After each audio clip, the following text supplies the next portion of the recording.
Et aujourd'hui, Inch'Allah, c'est la deuxième muhadara et ça va être avec le frère Da'i Abu Hamad Suleiman sur le sujet des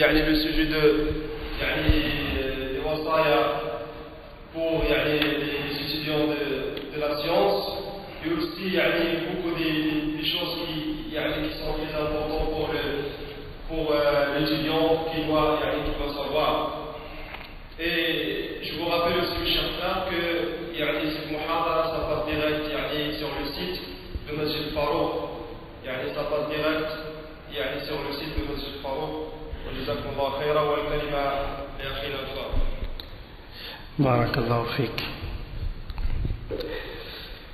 إن الحمد لله نحمده ونستعينه ونستغفره ونعوذ بالله من شرور أنفسنا ومن سيئات أعمالنا من يهده الله فلا مضل له ومن يضلل فلا هادي له وأشهد أن لا إله إلا الله وحده لا شريك له وأشهد أن محمدا عبده ورسوله يا أيها الذين آمنوا اتقوا الله حق تقاته ولا تموتن إلا وأنتم مسلمون يا أيها الناس اتقوا ربكم الذي خلقكم من نفس واحدة وخلق منها زوجها وبث منهما رجالا كثيرا ونساء واتقوا الله الذي تساءلون به والأرحام إن الله كان عليكم رقيبا يا أيها الذين آمنوا اتقوا الله وقولوا قولا سديدا يصلح لكم أعمالكم ويغفر لكم ذنوبكم ومن يطع الله ورسوله فقد فاز فوزا عظيما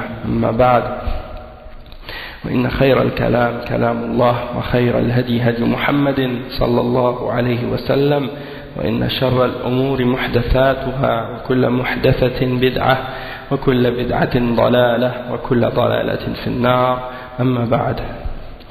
Donc le sujet dont on va parler aujourd'hui, c'est l'importance, donc on va toujours parler de ce qui a rapport avec l'importance du ilm, mais certains aspects de la science, certains aspects du ilm, et tout ce qui est relié à ça. Parce que la question du ilm, c'est une question qui est très vaste. C'est une question qui est très vaste et qui renferme plusieurs aspects, plusieurs dimensions. Et on ne peut pas en parler juste dans une seule conférence. Et je crois que hier le frère Abu Muhammad al-Maghribi, il vous a donné une conférence sur l'importance de talab al-ilm, en lisant les paroles du Cheikh Salih al-Fawzan qui expliquait ces choses-là, qui mentionne les versets au sujet de le mérite de la science et le mérite des ulama et leur degré élevé et ainsi de suite, et les versets et les hadiths qui ont un lien avec ce sujet. Donc ces versets-là sont connus et on les entend et on les réentend dans chaque conférence, dans chaque dars des ulama qui nous incitent à chercher la science et à partir à la quête du savoir. Donc ces choses-là sont très importantes pour nous. Et maintenant on a des choses aussi à apprendre sur le plan de la pratique et sur le plan de l'application en ce qui a rapport avec la quête de la science. Comment on recherche la science, comment on fait la quête de la science. Toutes ces choses-là sont importantes et sont importantes à différents niveaux. Nous ici en particulier dans ce pays, on sait qu'on est dans un pays premièrement qui n'est pas musulman et on est dans une société dans laquelle on est, disons, noyé dans beaucoup de choses qui sont contraires à l'islam et à la charia. Et les désirs et les tentations et les passions nous entourent. Donc la majorité des gens, majorité des hommes, que ce soit des musulmans ou des non-musulmans, sont éloignés de la connaissance d'Allah subhanahu wa ta'ala. Donc ça c'est d'un point de vue. Et parmi les musulmans, beaucoup d'entre eux se sont laissés séduire par les éblouissements de cette dunya et ils se sont détournés de la religion et parfois ils se sont détournés de la pratique. Et donc c'est difficile pour ceux-là de penser même à faire la quête du savoir. Toutefois, il y en a une partie des musulmans qui pratiquent l'islam, qui aiment l'islam, qui font les 5 prières, qui viennent à la mosquée régulièrement, mais qui n'ont pas cet intérêt et cet amour et ce zèle pour courir derrière la science et essayer de l'attraper, de l'apprendre, de l'acquérir, cette science, cette connaissance de l'islam. Et qu'est-ce qu'on aimerait, Inch'Allah, voir apparaître maintenant parmi les musulmans de cette communauté, Inch'Allah, c'est de voir parmi les jeunes et parmi les vieux et parmi les différents âges de musulmans qui composent cette communauté, des gens qui ont un cœur penché vers la science et vers l'apprentissage et vers la connaissance de l'islam. Ça, c'est ce qu'on aimerait voir jaillir, c'est qu'est-ce qu'on aimerait voir apparaître parmi les jeunes, parmi les vieux, parmi les musulmans des différentes catégories. Parce que malheureusement, comme on a expliqué au tout début, les gens se sont détournés un petit peu de ça et ils ont délaissé ça. Et souvent, qu'est-ce qui se passe malheureusement, c'est que les gens maintenant, si on discute de religion, on parle de religion avec des gens, dans les mosquées ou ailleurs, c'est toujours, les gens vont toujours, ah j'ai lu ça dans un livre mais je sais pas, je me rappelle plus lequel, ou ah j'ai entendu ça de tel cheikh mais je me rappelle pas lequel. Et donc les gens sont toujours en train de ramener la religion comme si c'était une question de rumeurs ou des doutes ou des choses que qu'est-ce que les gens ont rapporté mais ils savent vraiment pas d'où, et donc leur connaissance de la religion elle est pas solide. Et un des tabi'in qu'on connaît, Muhammad ibn Sirin, un des imams parmi les tabi'in et un des imams parmi les salaf, il disait Inna hadha al-ilma din, fanzuru amman ta'khuduna dinakum. Cette science-là, cette religion-là, c'est une science. Alors vérifiez de qui vous prenez votre religion. Donc la religion, si quelqu'un va étudier la dunya, n'importe quelle science, il va étudier parmi les sciences de la dunya, les choses dunyawiya, et il va faire attention de savoir que cette science-là, il apprend des références les plus élevées, les plus hautes, et de faire en sorte que sa science, elle soit une science qui est établie sur des références solides. Il ne va pas prendre n'importe quel livre, ou de n'importe quel auteur, ou de n'importe quel scientifique. Pourquoi quand c'est la religion, les gens prennent de n'importe qui et retournent à n'importe quoi? Ça c'est pas correct. Donc on va expliquer Inch'Allah quelques points qui ont rapport avec ça et en même temps pour essayer de nous motiver aussi à la quête de la science. Donc les ulama ils ont donné des conseils par rapport à la science. Et en ce qui nous concerne, si on n'est pas arabe, la première chose qui est nécessaire pour nous d'apprendre, c'est la langue arabe. Et c'est sûr que la base de la science en islam c'est le Coran. Donc commencez toujours par le Coran et par la langue arabe. C'est parce que l'arabe c'est la clé pour le reste. Et même ceux qui sont arabophones, qui parlent la langue arabe, c'est pas juste assez de dire moi je parle arabe, parce qu'on sait très bien que l'arabe classique c'est pas le même arabe que les gens parlent aujourd'hui et utilisent aujourd'hui. Donc quand on parle de la langue arabe, on parle pas juste de parler darija, de parler l'amiya, on parle de parler l'arabe classique et de la comprendre et d'être capable justement de l'apprendre pour pouvoir améliorer notre connaissance et notre compréhension de la religion de l'islam. Donc ça c'est une priorité pour toute personne qui est non arabe, ou même les personnes qui sont arabes. Et dernièrement, j'entendais une personne qui étudiait l'arabe, qui était en train de commencer à apprendre l'arabe, et elle se plaignait du fait que l'arabe que les gens parlent entre eux, et l'arabe qu'on apprend lorsqu'on étudie l'arabe classique, c'est deux choses totalement différentes. Et que lorsqu'on est en train d'étudier l'arabe classique, une des difficultés qu'on a justement, c'est qu'on ne peut pas trouver des personnes avec qui on peut pratiquer cet arabe classique-là. Donc là, ça c'est un grand problème parfois. Donc c'est important pour même les musulmans qui sont d'une origine arabe, qui parlent arabe depuis leur enfance parce que ils viennent de pays arabes, c'est bien pour eux et c'est important pour eux de se pratiquer à parler entre eux dans l'arabe classique. Et de pratiquer l'arabe classique. Pas seulement, disons, de le connaître théoriquement, mais de l'appliquer aussi dans leurs discussions et dans leurs conversations pour se forcer à utiliser l'arabe classique et à parler dans cette langue. Et plusieurs parmi les moyens qui aident à l'apprentissage de l'arabe, il y a bien entendu les différentes méthodes qui ont été établie, écrite par les ulama. Et il y a donc différentes méthodes. Il y en a qui étudient avec les livres de Médine, il y en a qui étudient avec d'autres méthodes également pour apprendre l'arabe. Toutes ces méthodes-là, elles sont bonnes. Et on ne peut pas dire qu'il y en a une en particulier qui est plus importante que les autres. Mais on peut tout en profiter. Il y a tout dans ces différentes méthodes-là, il y en a toujours une parmi les méthodes qui peut nous profiter plus que les autres, selon notre aptitude et tout. Puis en même temps, c'est très important d'avoir un bon professeur d'arabe. Ça, c'est la clé pour l'arabe. Si tu veux vraiment maîtriser et comprendre bien l'arabe, tu dois avoir un professeur qui maîtrise l'arabe. C'est ça qui fait toute la différence en réalité aussi. Si tu as vraiment un professeur qui est fort et qui est solide en arabe, et qui maîtrise son arabe, ça va beaucoup te faciliter pour comprendre et pour apprendre l'arabe. Et ensuite de ça également, une des bonnes méthodes pour quelqu'un qui n'est pas arabe, c'est le Coran. Parce que la base de la langue arabe, c'est le Coran. Donc si quelqu'un veut apprendre à prononcer correctement les lettres et à bien prononcer l'arabe, la meilleure méthode c'est de commencer par le Coran. D'écouter les cassettes des récitateurs du Coran qui sont les plus connus, qui récitent avec une récitation qui est claire et qui est reconnue, qui est correcte.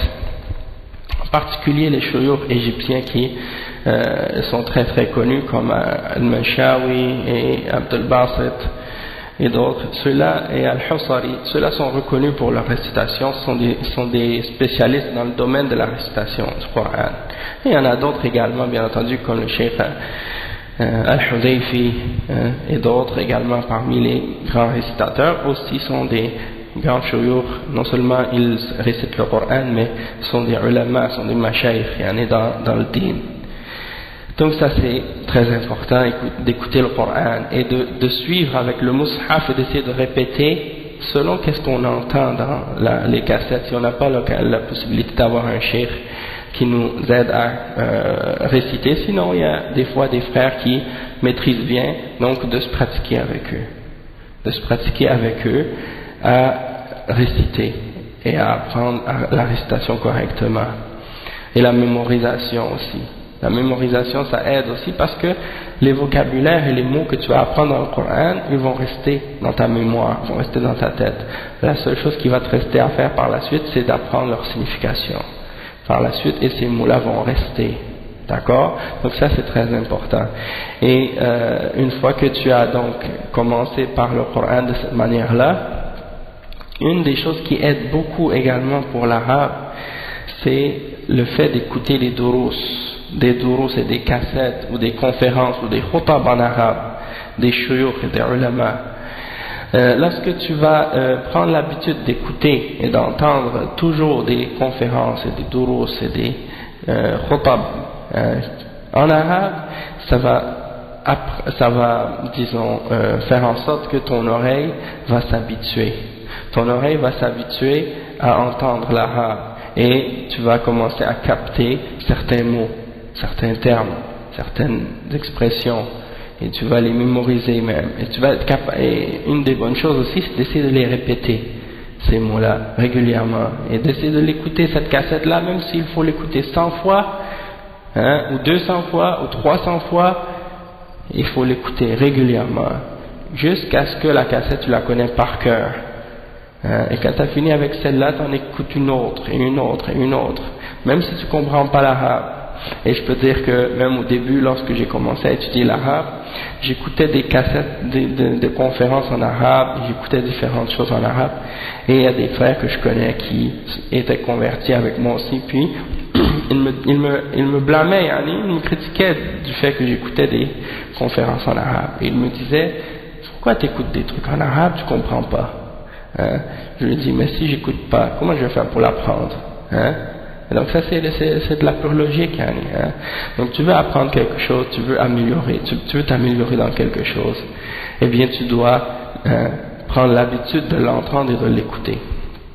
Et étant donné que les gens autour parfois ne s'expriment pas en arabe classique, eh bien justement le fait d'écouter des conférences et des cassettes des audios en arabe classique, ça fait en sorte que ton oreille s'habitue et que tu commences à développer justement une aptitude à comprendre cet arabe-là. Malheureusement, des fois, qu'est-ce que j'ai remarqué dans certaines régions, dans certains endroits où je suis allé, en Europe ou ailleurs, et les frères, Allah, à force de se tenir avec des gens de différents pays, au lieu d'apprendre l'arabe classique, ils ont commencé par apprendre l'arabe dialectal, le dialecte des différents pays.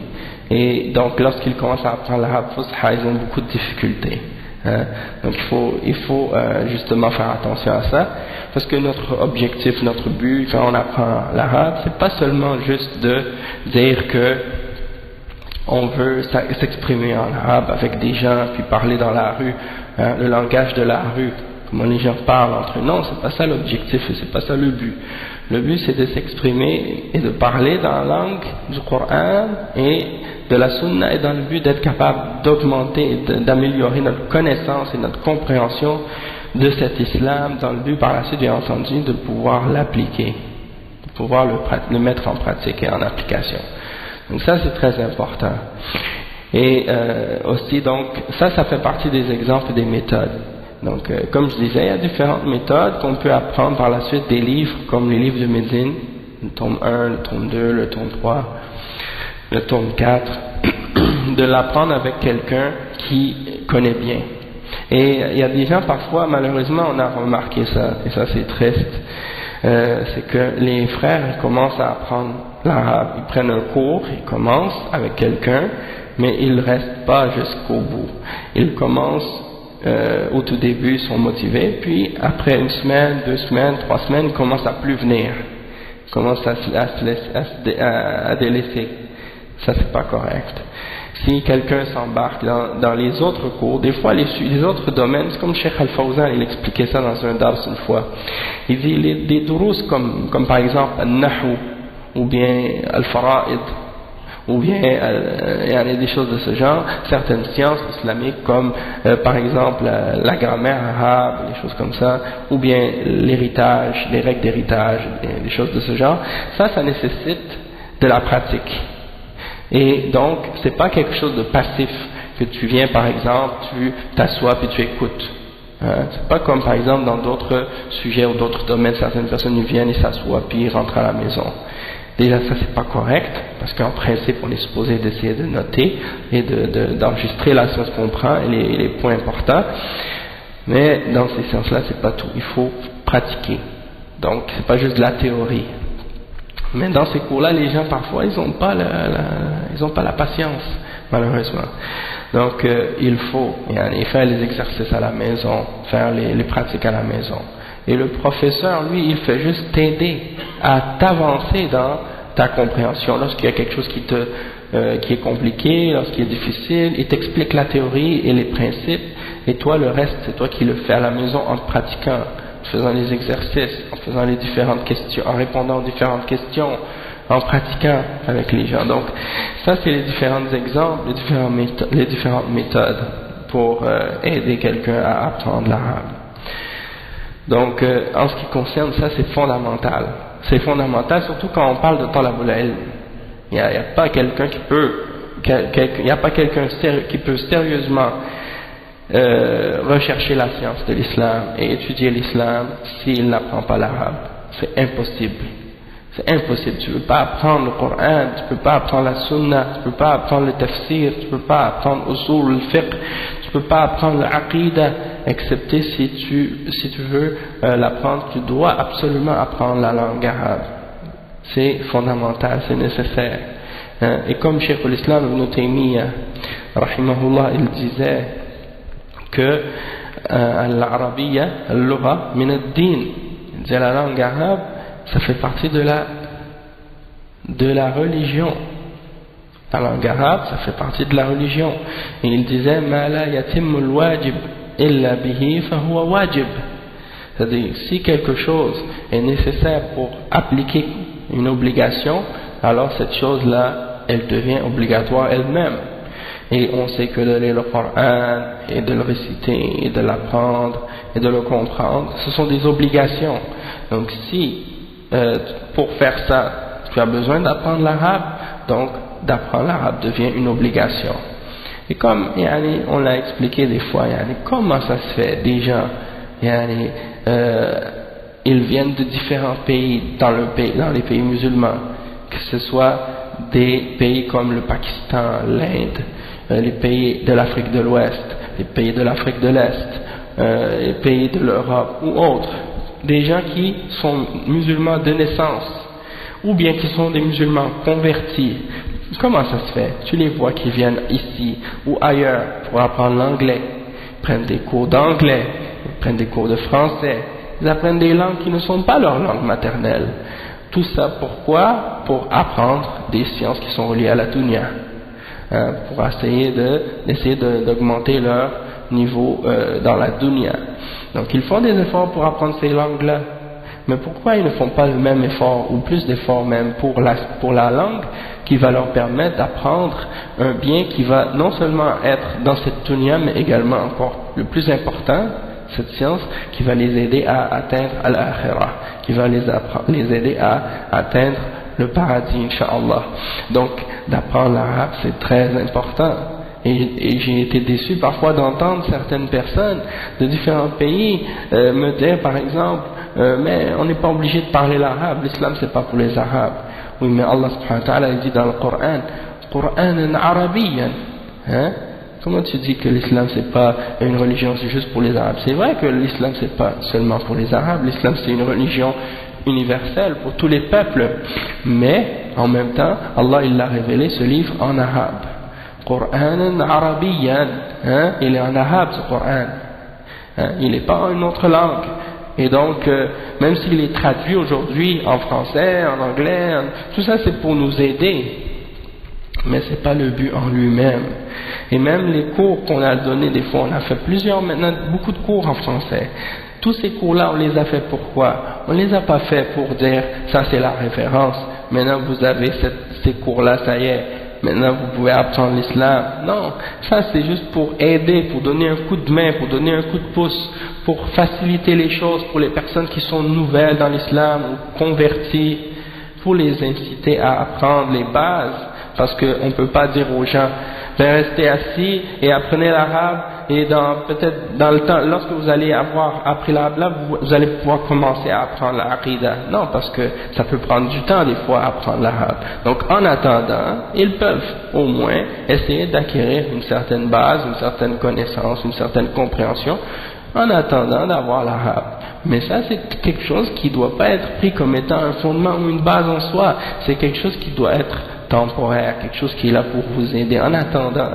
Sinon les vraies références sont en arabe et les ulama c'est en arabe qu'ils enseignent.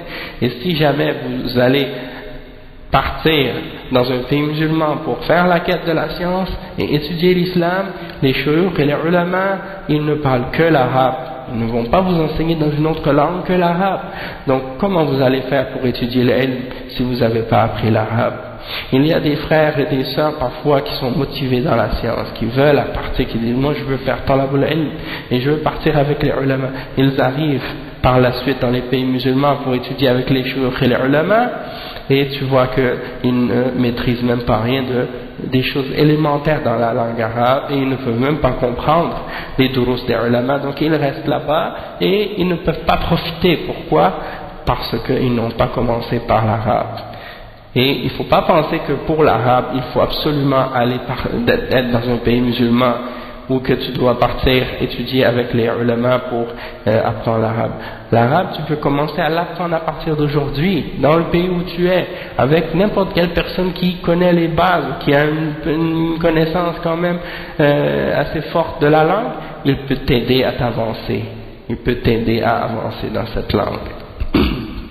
Et moi, je me souviens des tout débuts, lorsque j'ai commencé à apprendre, n'importe quel frère que je rencontrais, des gens que je connaissais, je leur demandais un petit coup de main de temps en temps, ils m'aidaient, quand j'avais une question, et j'avais toujours avec moi mon livre d'arabe, et je me promenais avec, et je prenais le métro avec, et je prenais l'autobus avec, et je marchais avec dans la rue et je le lisais partout, et même des fois j'étais dans le métro et je me souviens des fois j'étais dans le métro, il y avait un mot où je lisais, je comprenais pas, où j'étais bloqué, et je regardais dans le métro est-ce qu'il y avait quelqu'un qui était arabe qui pouvait me répondre si j'avais, ou qui pouvait m'expliquer le mot, et j'allais le voir, je lui dis je m'excuse, ici là ce mot là est-ce que tu peux me dire qu'est-ce que ça veut dire, et la personne elle m'aidait. Donc c'est pour dire il n'y a pas de limite. Si tu veux vraiment quelque chose, il n'y a rien qui peut t'arrêter jusqu'à ce que tu l'obtiennes, cette chose, mais il faut être motivé. Il faut avoir la motivation et être déterminé. D'accord? Une fois que tu as appris maintenant l'arabe, que tu as établi l'arabe, maintenant il y a d'autres sciences que tu vas étudier, et pour étudier ces autres sciences, il y a une méthodologie à suivre et à respecter pour acquérir et avancer dans cette science. D'accord? La science, ça ne s'apprend pas n'importe comment. Mais il y a une façon de l'apprendre. Et donc, c'est pour cette raison-là que j'ai ramené un livre du Cheikh Al-Fawzan qui est écrit, un livre du Cheikh Ibn Uthaymin qui s'intitule Kitab al-Ilm. Et c'est un livre dans lequel le Cheikh parle de plusieurs questions, plusieurs sujets, mais qui sont tous reliés avec la science, tous reliés avec le ilm, d'accord? Et de toute façon, bon là c'est un livre que j'ai choisi comme ça parce que c'est un livre qui est très intéressant et très bénéfique. Sinon, sur le même sujet, vous pouvez en trouver d'autres livres écrits par d'autres ulama et d'autres shuyukh qui expliquent ces sujets-là de différentes manières. D'accord? Et donc, le point qu'on va lire dans ce livre-là, c'est Fawaid Mutanawwi'a fil ilm. Donc, j'ai commencé à expliquer l'importance de la langue arabe parce que c'est insensé de commencer à parler de ces sujets-là si on n'a pas commencé à parler de la langue arabe et à apprendre l'arabe. Donc, ça, c'est très important, l'arabe. Ensuite, maintenant, le cheikh il dit donc dans ce livre-là fawaid mutanawwi'a fil ilm, différents bienfaits, différents points importants et bénéfiques dans les questions qui ont rapport avec la science en islam. Donc le cheikh il dit al-fa'idatul ula la budda li talib al-ilm min mura'ati 'iddati umur 'inda talabihi li ayyi 'ilmin min al-'ulum. Donc il dit que la personne qui fait la quête de la science et qui recherche la science, elle doit absolument prendre en considération certaines questions et certains points lorsqu'elle commence à faire la quête de la science. Peu importe la science qu'elle va rechercher, peu importe la science qu'elle va rechercher. Hein? C'est-à-dire que dans l'islam, il y a différents domaines de science. Comme on a expliqué, il y a la langue arabe, il y a le Coran, il y a le hadith, il y a le fiqh, il y a le tafsir, il y a l'usul, et tous ces différents points-là. Donc ça, c'est différentes questions qui ont rapport avec les sciences islamiques. Donc les différents points qu'on doit commencer à comprendre en premier et prendre en considération. أولاً حفظ متن مختصر فيه. Le premier point, c'est de mémoriser un matn résumé dans cette science.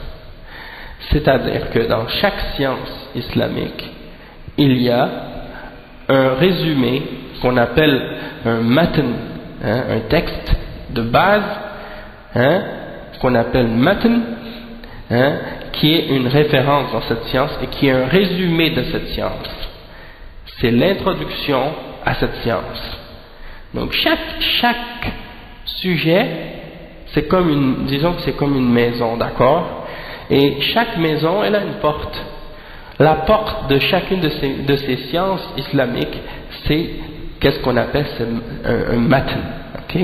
C'est un matn, M-A-T-N si tu veux l'écrire en français, matn. Sinon en arabe c'est mim, ta et nun. Donc les ulama ils conseillent quoi? De mémoriser dans chacune de ces sciences un matn. Cheikh il dit فإذا كنت تطلب النحو فإن كنت مبتدئا فلا أرى أحسن من متن الأجرومية لأنه واضح وجامع وحاصر وفيه بركة. Donc le cheikh il dit que si tu veux par exemple apprendre la grammaire arabe, la grammaire en arabe, si tu es un débutant, il n'y a rien de meilleur que le matn qu'on appelle al-ajrumiyya. On appelle muqaddimatul ajrumiyya. Ça, dans cette science, c'est ça là, le début. C'est par ça que tu commences. Puis après, au fur et à mesure que tu vas avancer dans la science, il y a des textes qui sont de plus en plus élaborés. Donc il y a al-ajrumiyya et il y en a d'autres également. Et le cheikh il mentionne après, il dit thumma matnu alfiyat ibn Malik. Alfiyat ibn Malik, ça c'est plus avancé encore. Il y en a qui considèrent même que c'est un des plus avancés parmi les livres de grammaire. Mais c'est juste un matn. Quand tu as appris le matn, ça veut dire qu'est-ce qui arrive après par la suite. Les ulama ils disent quand tu apprends le matn, tu le lis à un cheikh. Tu t'assois avec le cheikh, tu lui lis, il te corrige et il t'explique au fur et à mesure les choses que tu dois comprendre dans ce matn. Et il t'aide il t'explique les différents points qui sont résumés dans ce texte, parce que le texte est un résumé seulement, il ne rentre pas dans tous les détails, et à ton niveau tu n'as pas besoin de rentrer dans les détails. Tout ce que tu as besoin c'est plutôt de connaître les choses de base. Après le cheikh il t'explique les explications nécessaires pour toi en tant que débutant dans ce matin. Ensuite tu avances avec Alfiya ou bien avec d'autres plus avancés dans ce domaine-là. Après le cheikh il dit وأما في الفقه فمتن زاد المستقنع لأنه كتاب مخدوم بالشروح والحواشي والتدريس وإن كان بعض المتون الأخرى أحسن منه من وجه ولكن هو أحسن من حيث كثرة المسائل الموجودة فيه ومن حيث أنه مخدوم. Le cheikh explique, il dit ensuite que dans le fiqh, lui, le cheikh, ce qu'il conseille à quelqu'un de mémoriser et d'apprendre, c'est Zad al-Mustaqni'. Il faut comprendre une chose, c'est que le cheikh Ibn Uthaymin il explique par rapport à Zad al-Mustaqni'. Pourquoi? Parce que lui, le cheikh, il est Hanbali, d'accord, et il est dans un pays où le madhab qui est répandu, c'est le madhab Hanbali. Si quelqu'un est dans un autre pays, par exemple, où il y a un autre madhab qui est enseigné, il va apprendre un matn dans le madhab du pays dans lequel il vit. Et il va apprendre un matn ou un mukhtasar dans ces différents, dans cette science, par exemple, dans le fiqh. Et dans chaque madhab, il y a ça. Il y a un matn. Il y a un matn pour apprendre les bases de qu'est-ce qui est enseigné dans le fiqh. Et le cheikh, la raison pour laquelle il conseille d'apprendre Zad al-Mustaqni' dans ce fiqh, dans le fiqh hanbali, pourquoi? C'est parce qu'il dit qu'il est makhdoum. Makhdoum, ça veut dire que on a bien servi ce madhab, ou ce livre de fiqh, ou ce matn. On a écrit plusieurs shuruh pour le clarifier, pour l'expliquer. Il y a plein de livres qui ont été écrits pour l'expliquer ce livre-là. Donc si tu commences à l'étudier et que tu vas évoluer par la suite avec d'autres livres plus avancés, eh bien ça va être très facile si tu as commencé avec Zad al-Mustaqni' parce que c'est un livre qui a été travaillé, qui a été expliqué, qui a été clarifié par plusieurs ulama. Et donc ça c'est un des avantages. Donc si quelqu'un par exemple il va étudier un livre autre dans un autre madhab, il devrait faire en sorte que le matn qu'il étudie soit dans ce même genre, c'est-à-dire que ce soit un matn qui a été vraiment bien enseigné, expliqué, clarifié par les ulama. Et par exemple comme un exemple qui me vient à l'esprit maintenant, probablement que dans le madhab maliki par exemple, il y en a des moutoun, et comme par exemple Al-Risala de l'imam Ibn Abi Zayd al-Qayrawani, ça c'est un bon résumé pour les questions de fiqh dans le madhab al-maliki, et l'imam Ibn Abi Zayd al-Qayrawani est un imam salafi en même temps, et sa aqida était salafiyya, parce que parfois vous allez trouver des moutoun de certains madhahib, et ils ont été écrits par certains des fuqaha qui ont une aqida soufiyya ou ash'ariyya ou d'autres. Donc il faut faire attention à ça. D'accord? Donc prendre un matn qui a été makhdoum. Dans le hadith, le cheikh il dit amma fil hadith fa matnu umdat al-ahkam. Le cheikh il dit que dans le hadith, et lui il conseille d'étudier par exemple Umdatul Ahkam dans le hadith. Umdatul Ahkam c'est un petit livre, il n'est pas gros, juste pour vous montrer comment il est petit. Regardez, ça c'est un exemple de Umdatul Ahkam. Il est tout petit. Et qu'est-ce qu'il a comme avantage ce livre-là? C'est qu'il renferme des hadiths dans les différents chapitres de la science islamique. Et il commence par Kitab al-Tahara et il continue comme ça jusqu'à dans les différents sujets du fiqh jusqu'à Kitab al-Itq, ainsi de suite. Donc, et ce sont des hadiths 100% authentiques tirés de Al-Bukhari et Muslim. Donc c'est ça l'avantage, c'est que ton fiqh, quand tu vas l'étudier avec ce livre de hadith, ton fiqh va être solide parce qu'il va être basé sur des hadiths authentiques tirés de Al-Bukhari et Muslim.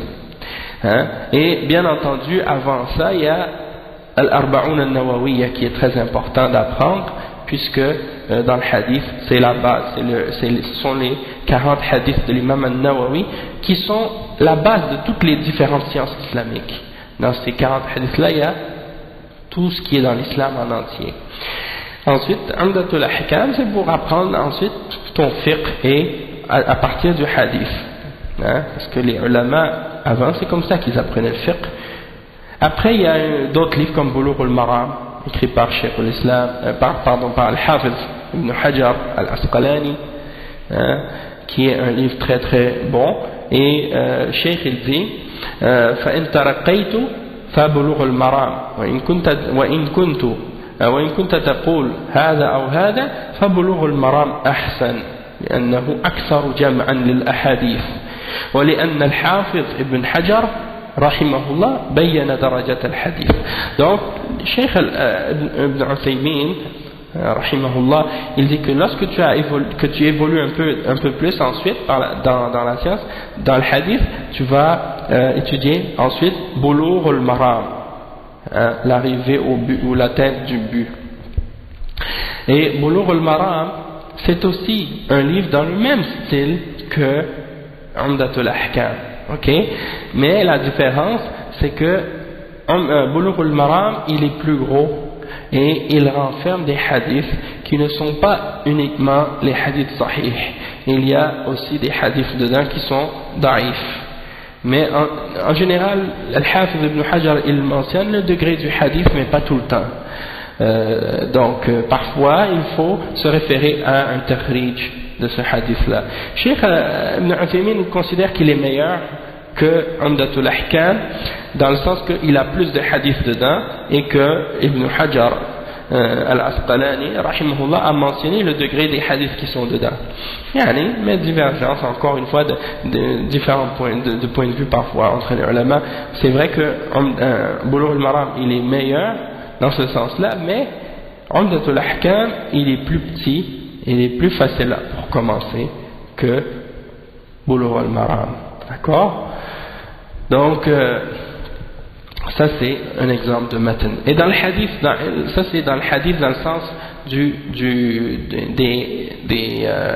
des règles de fiqh qui sont reliées au hadith. Sinon il y a la science du hadith, la science du hadith qu'on appelle mustalah al-hadith. Et dans mustalah al-hadith, Cheikh il en a pas mentionné, il en a pas parlé ici, mais quand même les ulama en général ils mentionnent comme pour les débutants de commencer par le livre qu'on appelle Al-Bayquniyya.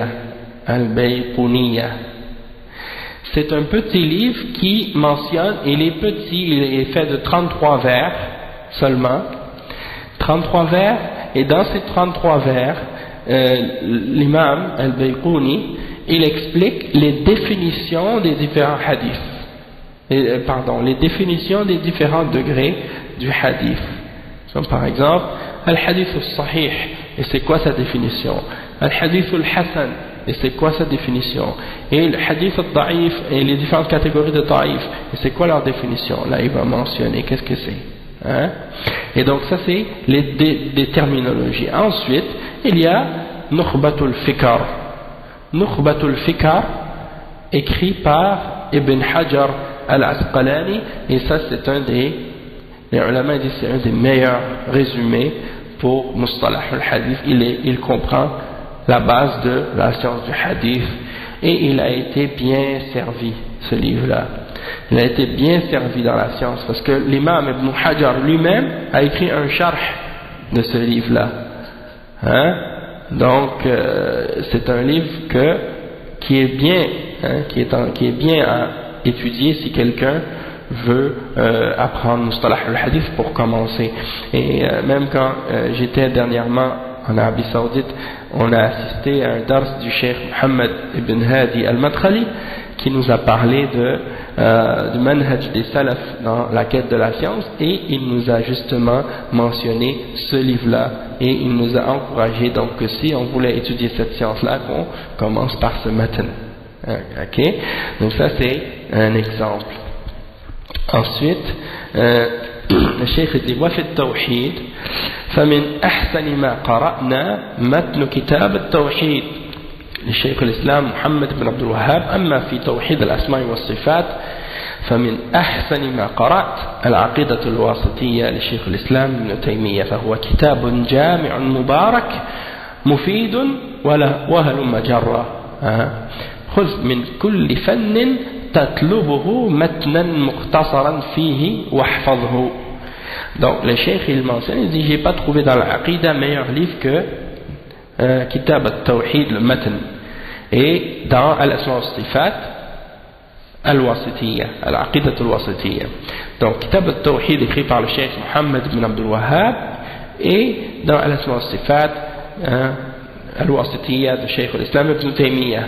Toutefois bien entendu ça c'est des livres qui sont des moutons, et c'est de base, mais également il y a des moutons qui sont plus faciles et qu'on peut commencer à apprendre et à mémoriser avant d'avoir mémorisé celle-là, comme par exemple Al-Usul al-Thalatha, Al-Usul al-Sitta, Al-Qawa'id al-Arba'a.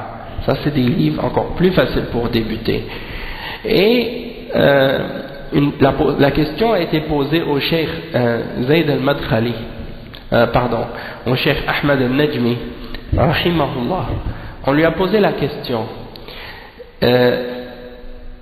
qu'est-ce qui est mieux, parce qu'il y en a qui posaient la question au cheikh en voulant dire des fois la mémorisation c'est difficile et quelqu'un il n'arrive pas à mémoriser tous ces livres et tous ces moutons, alors qu'est-ce qu'il fait dans ce cas-là?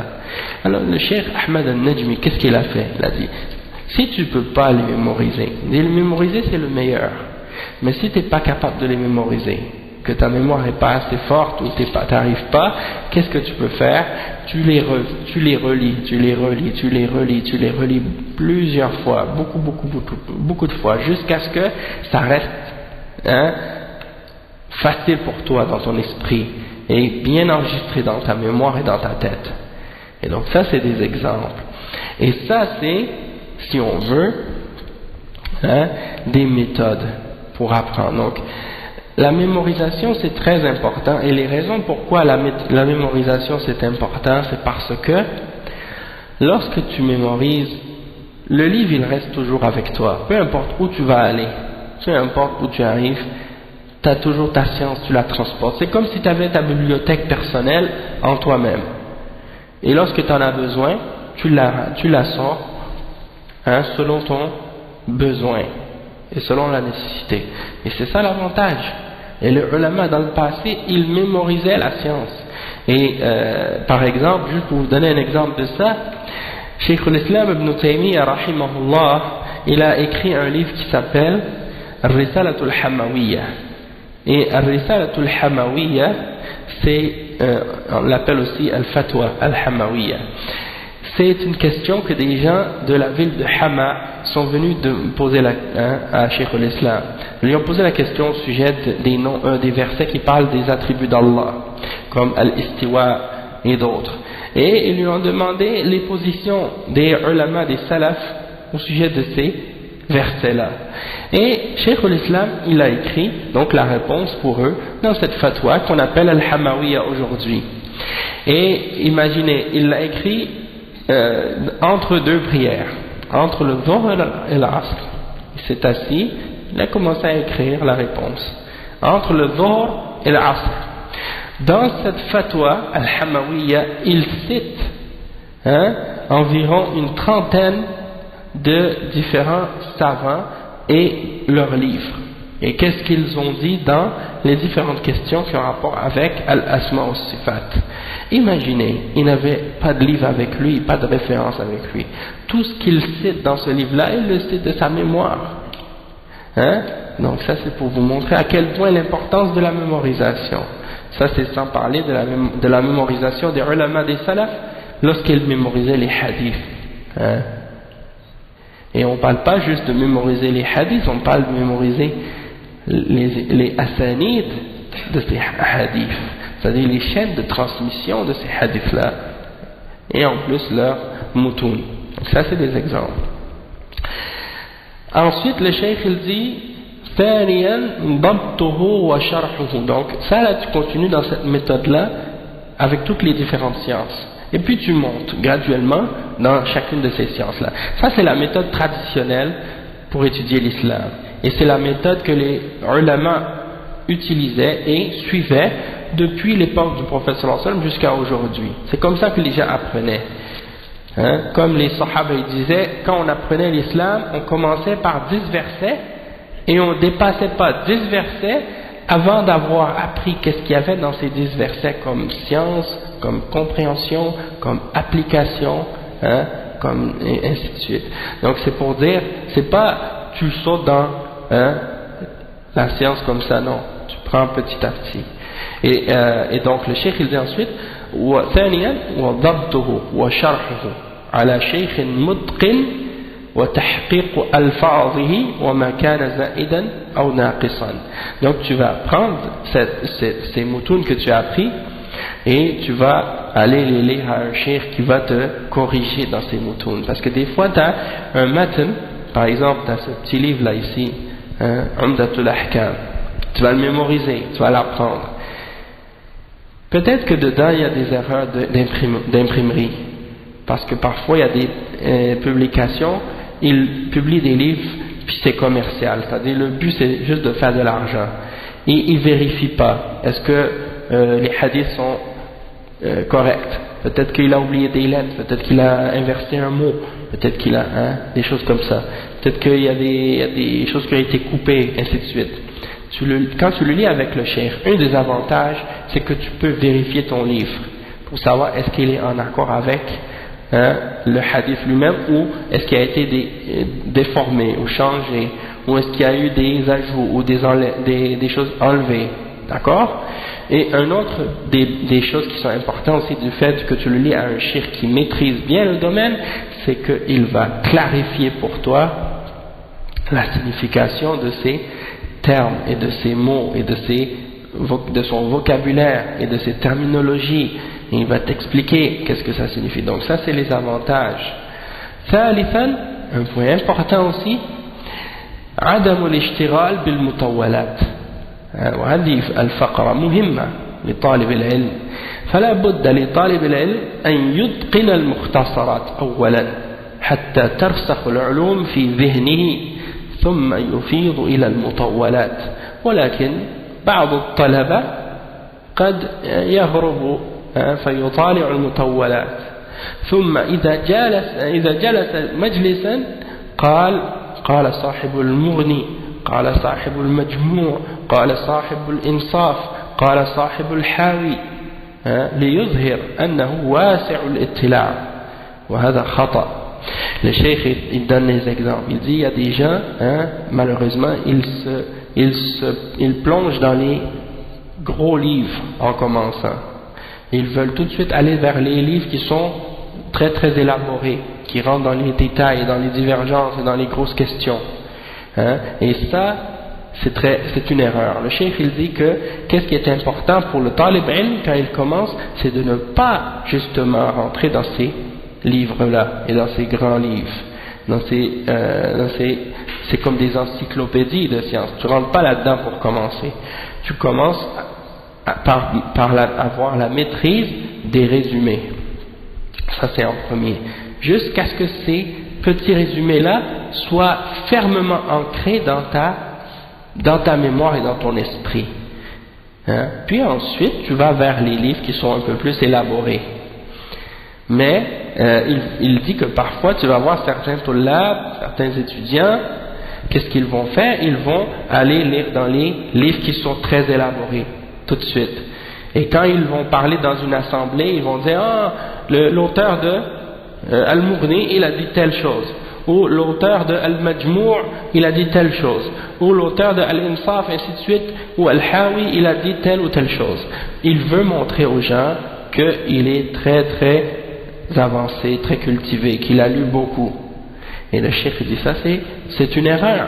Il dit نحن نقول ابدأ بالمختصرات حتى ترسخ العلوم في ذهنك.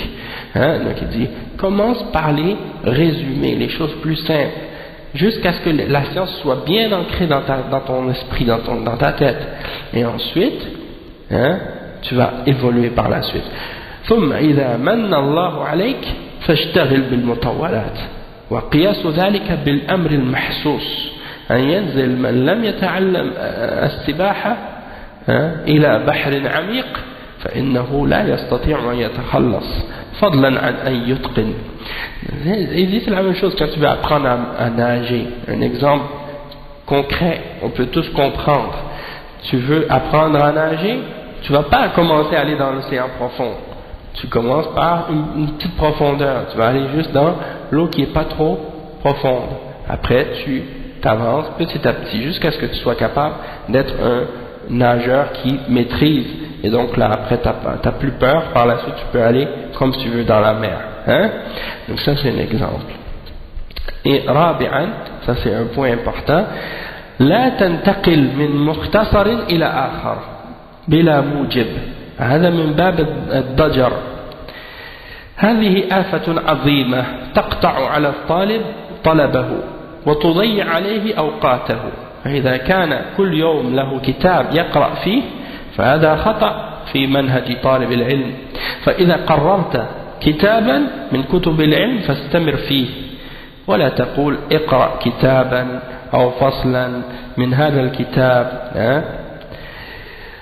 ثم انتقل للآخر فهذا مضيعة للوقت. Ça aussi c'est une erreur parfois. Il y a des étudiants dans la science malheureusement, ils n'arrêtent pas de changer de livre. Ils commencent à mémoriser un livre, après ils ont mémorisé 2-3 pages et disent ah je pense que je vais mémoriser l'autre. Alors il lâche le premier et il commence à mémoriser un autre. Et après il passe de lui à un autre, et un autre, et un autre. En réalité il n'a rien acquis parce que à chaque fois il change. Ça c'est pas correct. Prends un livre, mémorise-le, étudie-le comme il faut avant de changer. Parce que si tu changes à chaque fois comme ça, à la fin tu gaspilles ton temps. Et tu ne vas rien profiter à la fin de cette science. Puisque à chaque fois tu n'arrêtes pas de changer d'une science à l'autre. Et il dit خامسا اقتناص الفوائد والضوابط العلمية. Ça aussi c'est un point important. Tu dois, quand tu prends un dars, noter les points qui sont bénéfiques et les règles scientifiques. Quand les ulama les mentionnent, tu les prends en note. Le cheikh il dit فهناك فوائد التي لا تكاد تطرأ على الذهن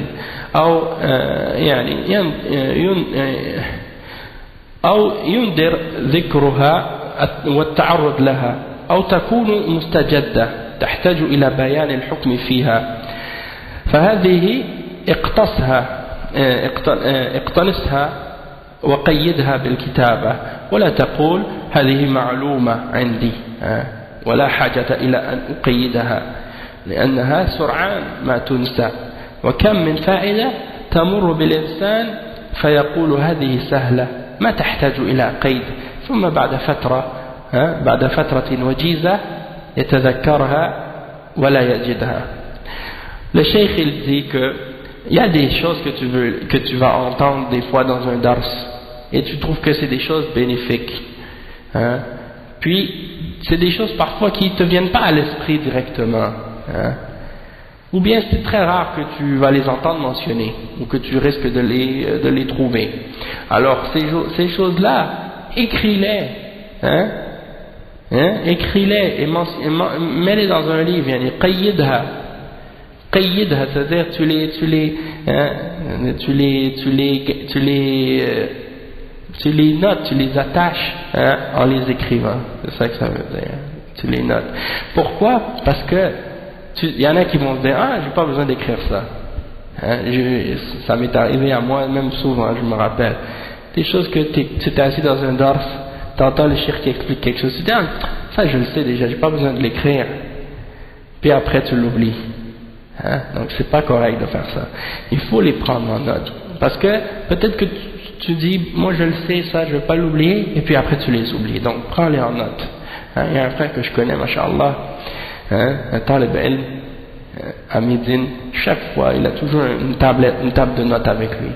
Il assiste à tous les durus et il prend en note. Il marque les dates et tout, et il prend les notes de chaque dars. Quand il est assis devant un cheikh, il écrit et il les rassemble comme ça. Après, qu'est-ce qu'il fait? Inch'Allah, peut-être un jour, il dit peut-être un jour je vais les prendre et je vais les transcrire, et puis, Inch'Allah, ce sera quelque chose qui va être très bénéfique. Ça peut faire un livre même à la fin. Hein? Il y a des livres même aujourd'hui qui sont publiés. À un moment donné, c'était des notes de cours de certains élèves. Hein? Imaginez. Donc, ça c'est très important. Donc c'est ça. Le cheikh il dit ولذلك احرص على اقتناس الفوائد التي يندر وقوعها أو يتجدد وقوعها. ومن أحسن ما ألف في هذا الموضوع كتاب العلامة ابن القيم بدائع الفوائد، فقد جمع فيه من بدائع العلوم ما لا تكاد تجده في كتاب آخر، فهو جامع من كل فن كلما طرأ على باله مسألة أو سمع فائدة قيدها. ولهذا تجد فيه من علم العقائد والفقه والحديث والتفسير والنحو والبلاغة وغيرها. Et le cheikh il dit donc c'est très important, quand tu as une faïda, quelque chose de bénéfique, tu le notes.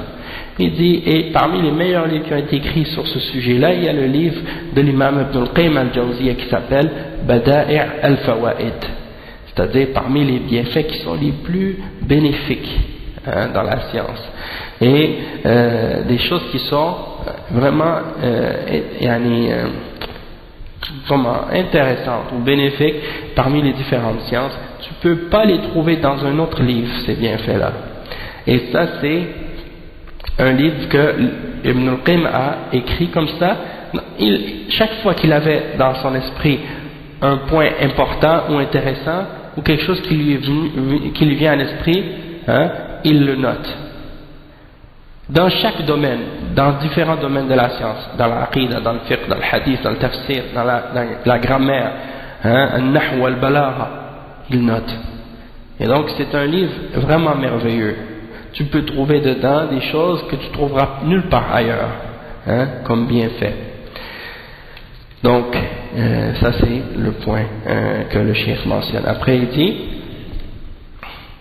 أيضا احرص على الاهتمام بالضوابط، ومن الضوابط ما يذكره العلماء تعليلا للأحكام، فإن كل التعليلات للأحكام الفقهية تعتبر ضوابط لأنها تبنى عليها الأحكام، فهذه احتفظ بها.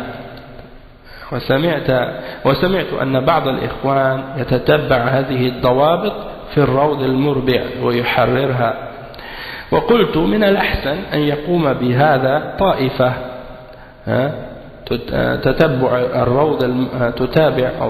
تتبع الروض المربع من أوله إلى آخره، كلما ذكر علة تقيد. فإن كل علة يبنى عليها مسائل كثيرة إذ إن العلم له ضابط فكل ضابط يدخل تحته جزئيات كثيرة فمثلا إذا شك في طهارة ماء أو بنجاسته فإنه يبني على اليقين فهذه العلة تعتبر حكما وتعتبر ضابطا. Donc le cheikh il explique que dans la charia il y a des règles des fois, des règles générales, des principes. Quand tu les entends ces règles-là et ces principes-là, note-les parce que c'est des choses qui vont t'aider à comprendre plusieurs questions en même temps, pas seulement une. Et des fois tu vas lire dans un livre ou tu entends dans un dars un cheikh qui va mentionner que par exemple il mentionne une règle et il mentionne un verdict qui est relié à cette règle. Donc quand tu vois ça, tu la prends en note, tu l'écris, parce que tu sais que cette règle-là, elle va être utile dans d'autres questions également. Comme par exemple, si quelqu'un il a un doute au sujet de l'eau, est-ce que cette eau-là, tu vois, tu arrives quelque part, tu trouves un verre d'eau, et tu sais pas, est-ce que cette eau-là, elle est pure ou elle est pas pure, tu sais pas qu'est-ce qu'il y a eu dedans. Donc qu'est-ce que tu fais? Eh bien, tu te bases sur la certitude. Ça c'est une règle. Donc ça c'est un exemple. Et ça c'est une règle. Et en se basant sur cette règle-là, tu peux établir des verdicts. Et ça c'est un exemple. وأيضا يعلل بأن الأصل بقاء ما كان عليه على ما كان. Une autre règle également, c'est que tu dis à la base quelque chose il reste dans son état originel. Jusqu'à ce qu'on a une preuve qu'elle a changé. فإذا شك في نجاسة طاهر فهو طاهر أو في نجاسة أو في طهارة نجس فهو نجس لأن الأصل بقاء ما كان على ما كان.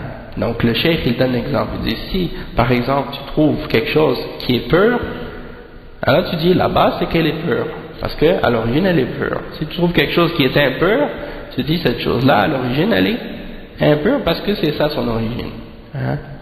Donc les choses elles restent selon l'état dans lequel elles sont à l'origine jusqu'à preuve du contraire. Donc ça c'est un exemple de point. Et donc il y a plusieurs autres points également que le cheikh a mentionné, mais je pense que pour commencer, si chacun de nous on se concentre sur ces points-là et qu'on essaie de commencer par cette voie-là pour apprendre l'islam, Inch'Allah, on va sortir avec quelque chose de très important, très intéressant. Ça, c'est la base. Maintenant, il faut comprendre, juste pour terminer, que la science, ça s'apprend avec les ulama. D'accord? Et peut-être qu'ici, on n'a pas la capacité ou le moyen, par exemple, de prendre des durous directement face à face avec les ulama, physiquement, parce qu'ils ne sont pas ici au Canada. Mais on a toutes sortes de moyens ici, maintenant qui nous facilitent, comme par exemple les cours qui ont été enregistrés, par exemple les cours sur Internet, sur différents sites ou différents logiciels qui nous permettent d'écouter les durous, même des fois en direct, avec les ulama.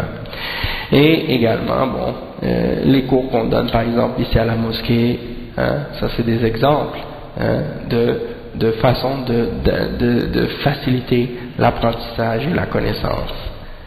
Et, mais la crème de la crème et le top du top, comme on dit, il n'y a aucun doute là-dessus, de quitter et de partir et s'asseoir avec les ulama de l'islam pour apprendre l'islam. Il n'y a pas de meilleur moyen que ça, il n'y a pas de méthode meilleure que ça, et c'est la meilleure voie et la meilleure façon, et c'est la seule. Toutes les autres sont des substituts, mais des substituts disons d'urgence. Dans les cas où on n'a pas la possibilité d'aller chez les ulama, on fait qu'est-ce qu'on a, dans le sens que on va pas dire aux gens, bon, si tu peux pas avoir ça, donc tu vas rien avoir du tout et tu vas rester ignorant. Non, tu peux pas aller avec les ulama, mais au moins tu vas profiter de qu'est-ce que tu peux avec les moyens que tu possèdes. C'est ça qui est important. Mais juste pour terminer ça, en même temps je veux encourager les frères ici à faire plus d'efforts dans l'ilm à faire plus d'efforts dans la quête de la science et à être plus sérieux. Pas seulement quand vous venez au dars, mais aussi à l'extérieur des durus, lorsque vous êtes chez vous durant la semaine, faites-vous un programme, essayez de vous organiser sur votre plan individuel pour essayer d'augmenter votre mémorisation, votre connaissance, votre compréhension, et soyez motivés dans cette voie-là. La quête de la science, c'est la voie vers le paradis. C'est la voie vers le paradis. Et celui à qui Allah lui veut du bien, il lui donne la compréhension de la religion. Donc ça, c'est la meilleure chose que quelqu'un peut avoir dans cette dunya. Donc on va s'arrêter ici, Inch'Allah. Subhanakallah wa bihamdik, ashhadu an la ilaha illa anta, astaghfiruka wa atubu ilayk. Barakallahu fikum wa jazakumullahu khairan. Wassalamu alaykum wa rahmatullahi wa barakatuh.